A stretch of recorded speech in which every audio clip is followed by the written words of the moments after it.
Welcome back to another technical deep dive here in the Debug Zone.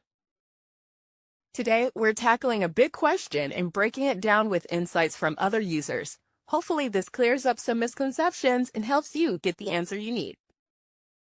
So, buckle up, stay a little curious, and let's jump right in.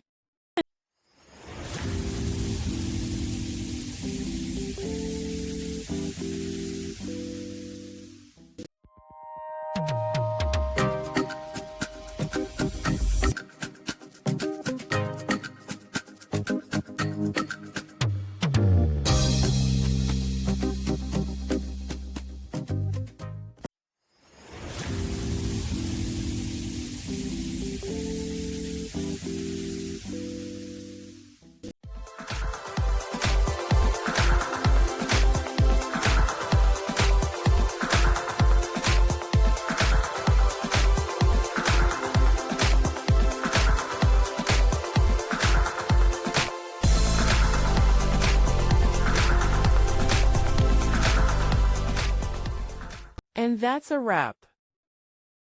I hope you found the answer you were looking for. If you did, take a second to hit that subscribe button. It really helps out. And let me know in the comments which solution worked best for you. See you next time in the Debug Zone.